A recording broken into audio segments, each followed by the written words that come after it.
Assalamualaikum warahmatullahi wabarakatuh. Selamat sore semuanya. Yang saya hormati Bu Lina Angestika, SGZ MHFC, selaku dosen mata kuliah biokimia dan teman-teman semua yang saya banggakan. Pada kali ini, saya Nur Hadiniawati, selaku moderator, akan memimpin jalannya presentasi. Materi yang akan kami sampaikan mengenai struktur dan fungsi organel sel eukariotik. Sebelum saya mulai presentasi, saya akan memperkenalkan anggota kelompok 4, yaitu ada Firda Nur Amelia, Hasisya Fisena Ramadhani, Hula Putri Amelia, Novia Amanda Putri, Nur Afraihana, dan Nur Adiniawati. Next.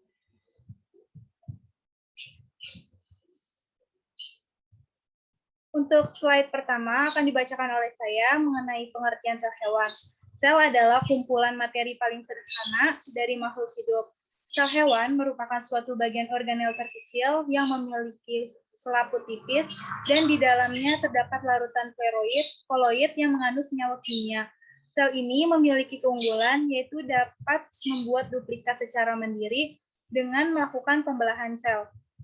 Sel eukariotik adalah sel yang organel-organelnya terdapat membran. Organel membran tersebut diantaranya ada retikulum endoplasma, badan Golgi, mitokondria, dan lisosom. Untuk sel eukariotik ini yang pada hewan berbeda dengan sel tumbuhan karena pada sel hewan tidak terdapat dinding sel, kloroplas, dan vakuolanya lebih kecil. Berikut penjelasan lebih rinci tentang struktur sel eukariotik dan fungsinya. Next.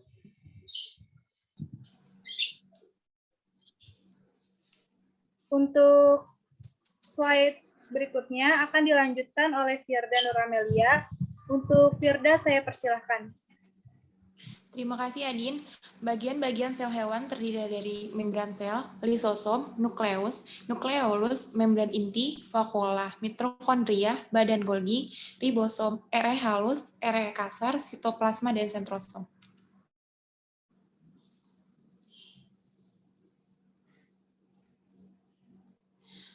Selanjutnya, struktur dan fungsi sel hewan. Pada dasarnya, sel hewan dan sel tumbuhan adalah sama, baik struktur, tipe enzim, maupun bahan genetiknya, dan memiliki tipe sel yang beragam. Berikut ini terdapat beberapa struktur dan fungsi sel hewan, antara lain.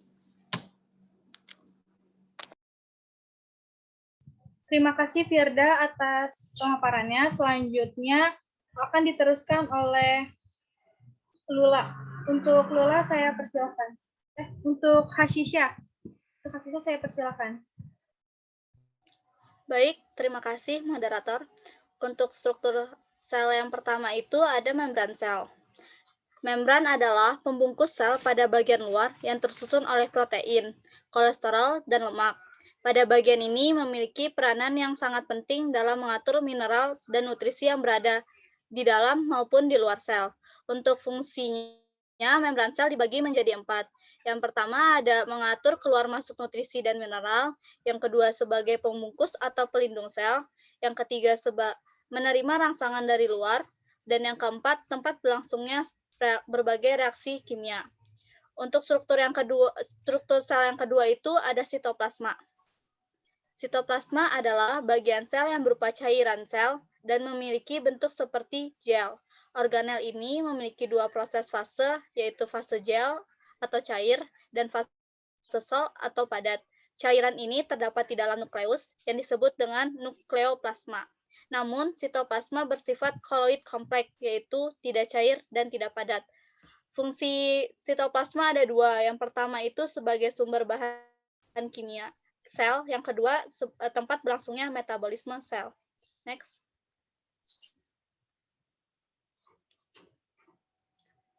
Struktur sel yang ketiga ada retikulum endoplasma. Retikulum endoplasma adalah organel yang memiliki bentuk-bentuk benang-benang yang terdapat di inti sel. Retikulum endoplasma terbagi atas dua, yaitu retikulum endoplasma halus dan retikulum endoplasma kasar. Perbedaan antara retikulum endoplasma halus yaitu tidak melekat dengan ribosom, sedangkan untuk retikulum endoplasma kasar dapat melekat pada ribosom. Berikut ini ada 4. Fungsi retikulum endoplasma. Yang pertama sebagai sintesis protein, yang kedua sebagai tempat pengangkut sintesis, steroid, dan lemak. Yang ketiga membantu detoksifikasi sel-sel berbahaya di dalam sel. Yang keempat sebagai tempat untuk menyimpan fosfolipid, steroid, dan glikolipid. Untuk struktur sel yang keempat itu ada mitokondria. Mitokondria adalah organel terbesar yang berguna sebagai mesin dalam sel. Organel ini memiliki dua bagian lapis membran yang disebut dengan istilah kritas.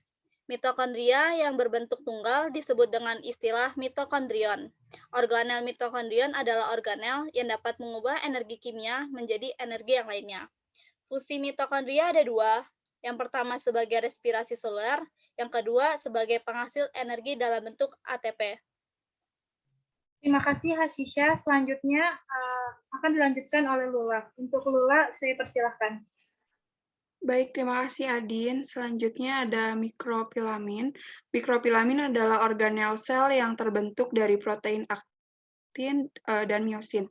Organel ini memiliki kemiripan dengan organel mikrotubulus, tetapi ada yang membedakan pada tekstur dan ukurannya.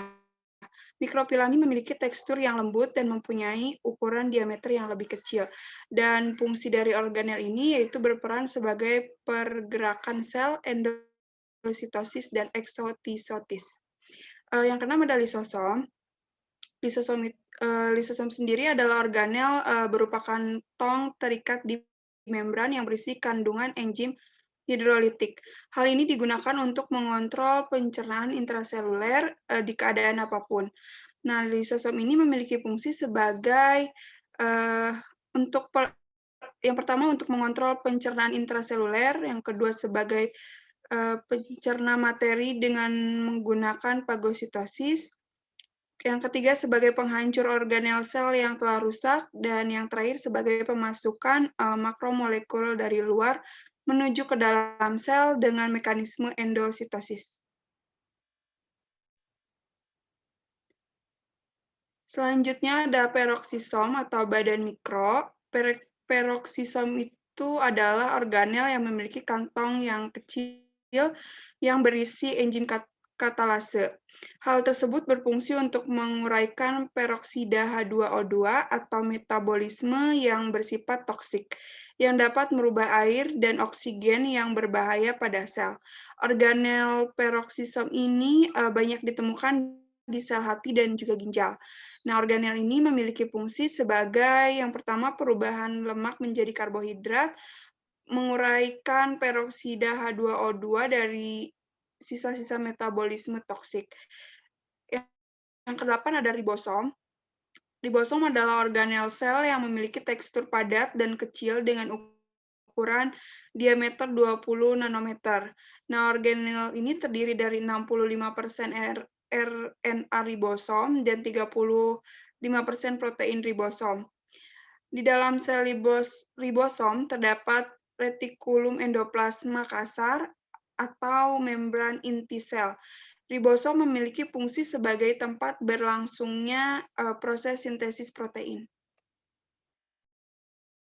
Terima kasih, Lula. Selanjutnya akan dilanjutkan oleh Novia Amanda Putri. Untuk Novia, saya persilahkan.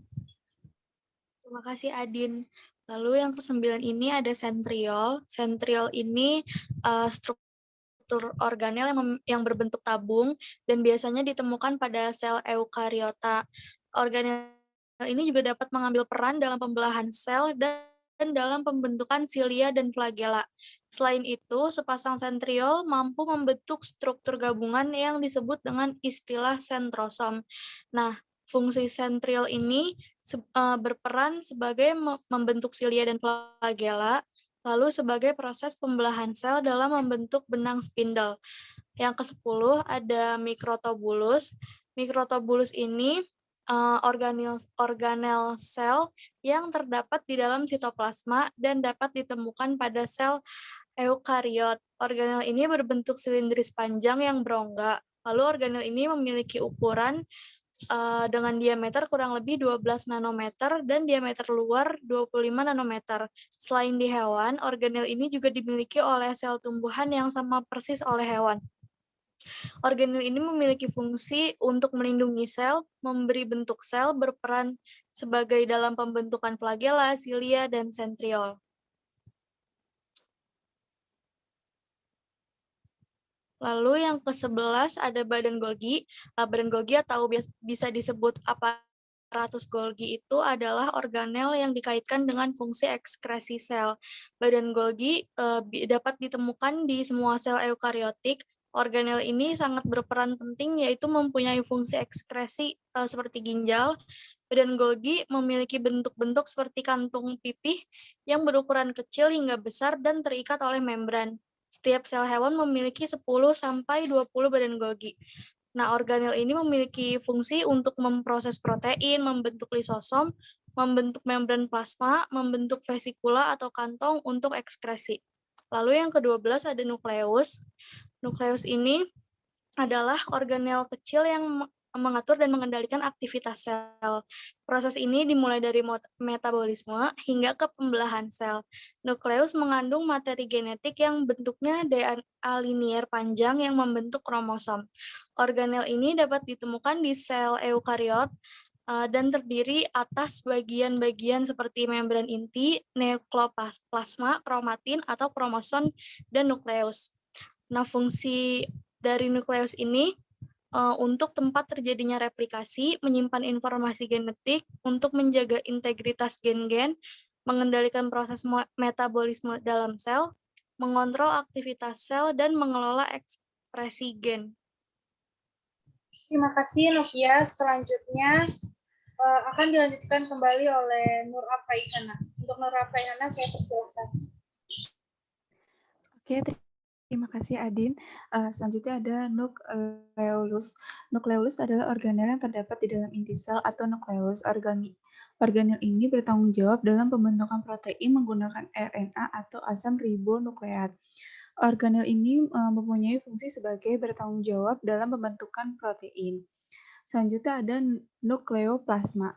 Nukleoplasma adalah organel yang memiliki tekstur padat yang berada di dalam inti sel atau nukleus. Organel ini mengandung serat kromatin dan yang padat dan membentuk kromosom.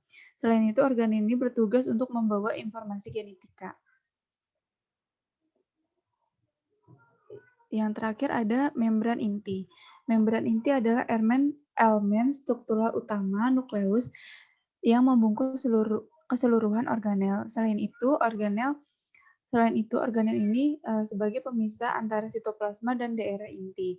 Organel ini bersifat tidak permeabel sehingga sebagian besar molekul yang membuat nukleus membutuhkan pori inti. Dengan begitu, membran nukleus mampu melintasi membran. Membran inti memiliki fungsi sebagai berikut, yaitu melindungi inti sel atau nukleus dan sebagai tempat pertukaran zat antara materi inti dan sitoplasma. Baik, terima kasih. Saya ucapkan terima kasih kepada kelompok 4 yang telah memaparkan materinya. Untuk kesimpulannya, yaitu sel hewan atau sel eukariotik merupakan organel-organel yang memiliki membran.